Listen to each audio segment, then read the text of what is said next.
जय श्री कृष्णा। भादव मास की तृतीया तिथि को सत्तु तीज का व्रत किया जाता है। इस व्रत में महिलाएं पूरे दिन उपवास रखती हैं और शाम के समय महिलाएं 16 श्रृंगार करके तैयार होती हैं और नीमड़ी माता की पूजा करती हैं। इसकी पूजा के लिए मिट्टी या गोबर से दीवार के सहारे पर एक छोटा सा तालाब बनाते हैं। घी और गुड़ से उसकी पाल बांध देते हैं और नीम के वृक्ष की टहनी को उस पर रोप देते हैं। तालाब में कच्चा दूध और पानी मिलाकर उसे भर देते हैं और उसके किनारे पर एक दीपक जलाकर रखते हैं। उसके बाद तीज माता, शिवजी और नीमड़ी की पूजा की जाती है। सबसे पहले नीमड़ी माता की पूजा के लिए उन पर जल के छींटे दिए जाते हैं। फिर कुमकुम, अक्षत और पुष्प चढ़ाया जाता है।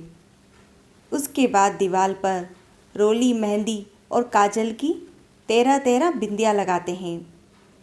इसके अलावा नीमड़ी माता को कोई ऋतु फल, सत्तू, दक्षिणा और श्रृंगार की सारी सामग्री चढ़ाई जाती है।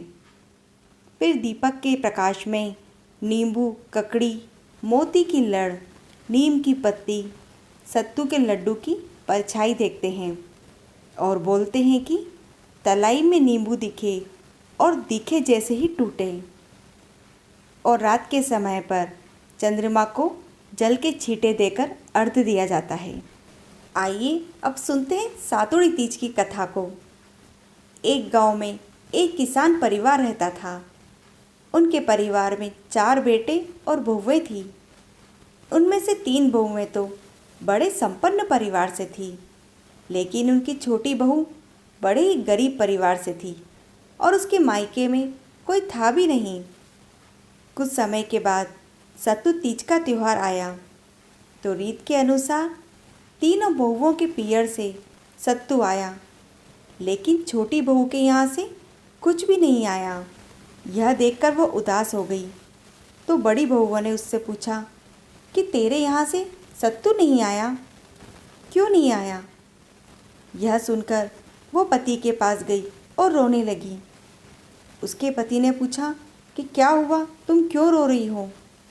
तो उसने बताया कि सभी के यहाँ से सत्तू आया, लेकिन मेरे पीहर से सत्तू नहीं आया। तो सभी भाभियाँ मुझ पर हंस रही हैं।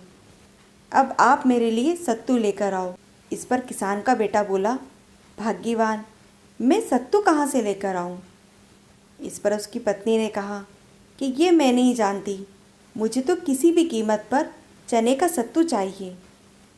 यह सुनकर किसान का बेटा दिन भर परेशान होता रहा और रात्रि के समय निकल पड़ा। वह सीधे साहूकार की दुकान में गया और वहाँ चने की दाल, घी, शक्कर आदि मिलाकर 1.25 किलो सत्तू बना लिया। इतना करने के बाद वह किसान का बेटा अपनी पोटली बांधकर जाने लगा। तभी खटपट की आवाज़ सुनकर साहूकार के नौकर जाग गए और वह चोर चोर ऐसे आवाज़ लगाने लगे। नौकर की आवाज़ सुनकर साहूकार और उसकी पत्नी भी जाग गए और वे जल्दी ही दुकान में आए। उन्होंने किसान के बेटे से पूछा कि तुमने चोरी क्यों करी? किसान का बेटा बोला, मैं चोर नहीं हूँ, मेरी पत्नी की आज तीज का व्रत है और उसके मायके में कोई नहीं है, तो मैं यहाँ पर 1.25 किलो सत्तू लेने आया हूँ।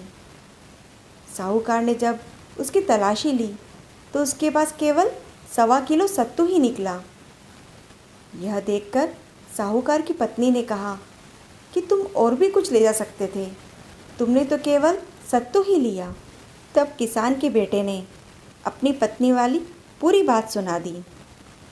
यह सुनकर साहूकार और उसकी पत्नी का मन बदल गया। उनके कोई संतान भी नहीं थी। तो साहूकार ने कहा कि आज से तुम्हारी पत्नी हमारी धर्मपुत्री है।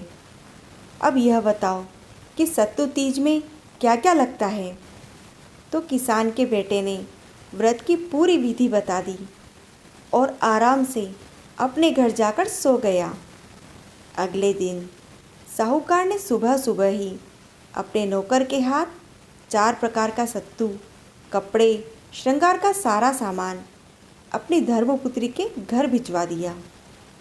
इतना सारा सामान देखकर सबने उस बहू से पूछा कि यह सब कहाँ से आया? तुम्हारा तो मायका ही नहीं है। तो उस बहू ने रात्रि के साहूकार वाली बात सुनाई और कहा कि साहूकार ने मुझे धर्मपुत्री बनाया है और उन्होंने ही यह सारा सामान भिजवा दिया। इसके बाद सभी ने मिलकर खुशी खुशी पूजा करी। कहानी अधूरी हो तो पूरी करना, पूरी हो तो मान करना। इसी प्रकार की अन्य कथाओं का आनंद लेने के लिए श्री सनातन व्रत कथा को सब्सक्राइब जरूर करें और इस कथा को लाइक व शेयर करें। जय श्री कृष्णा।